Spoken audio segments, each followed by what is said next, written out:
আমি ইনশাল্লাহ আগামীতে চেষ্টা করব সকল আসনের গডফাদারদেরকে চিহ্নিত করে দেওয়ার জন্য। তখন সবার নাম চলে আসবে। আর এখন চাঁদাবাজি শব্দটা বেশি শোনা যায়, সামনে সন্ত্রাস, দর্শন, রাহাজানি, খুন সবগুলো ইনশাল্লাহ এক্সপোজ করে দিব। দুর্বৃত্তায়নের রাজনীতি বাংলাদেশে চলবে না। গণ অভ্যুত্থানে শহীদ হয়েছিল নতুন বাংলাদেশের জন্য, কারো প্ররোচনায় অথবা কোনো প্রচারণায় বিভ্রান্ত হবেন না।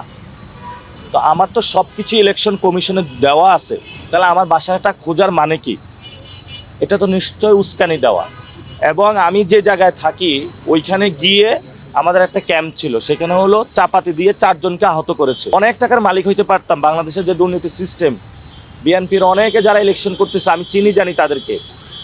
কেউ বাস দখল করেছে, কেউ ট্রাক দখল করেছে, কেউ বন্দর দখল করেছে, বিভিন্ন জায়গায় আওয়ামী লীগের সম্পত্তিগুলো তারা লোপাট করেছে, চাঁদাবাজি করেছে। আমি আমৃত্যু রাজনীতি করে যাব। আমি যদি রিক্সা চালাইতে হয়, আমার যদি রাস্তার পাশে দোকান দিতে হয়, যদি প্রয়োজন হয় তাও করব, কিন্তু কখনো আমি দুর্নীতি, চাঁদাবাজি, সন্ত্রাসীর সাথে জড়িত হবে না। এটা আমার মানুষের কাছে কমিটমেন্ট।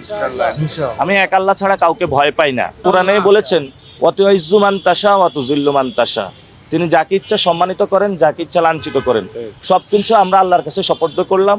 আল্লাহ যদি চায় সম্মানিত করবেন, আল্লাহ যদি চায় লাঞ্ছিত করবেন। এখানে ঢাকা 18 আসনের যারা ভোটার রয়েছেন আপনারা সবাই এমপি।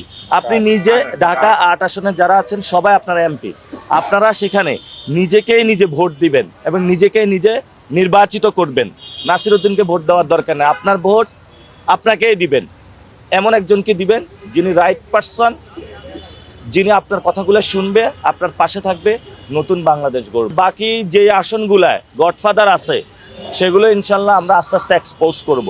আমি আপনাদের বলি, ঢাকা 18 আসনে জাহাঙ্গীর তার শ্যালক হলো চাঁদাবাজ, বড় চাঁদাবাজ। রবিউল ইসলাম নয়ন সন্ত্রাস। তারপরে হলো ইশরাক বিশাল চাঁদাবাজ। তারপরে হলো ঢাকা 7 হামিদ, সে কি অস্ত্র ব্যবসায়ী। কাইয়ুম ভূমিদস্যু। আরো নাম বলেন আপনারা। হ্যাঁ, ঢাকা 10 রবিউল, সে তো খুনি। এভাবে অসংখ্য জায়গায় দেখাতে পারবো যারা মানুষের উপর অত্যাচার করে যাচ্ছে। ইনশাল্লাহ সব জায়গায় পরিবর্তনের হাওয়া শুরু হয়েছে, পরিবর্তন হবে।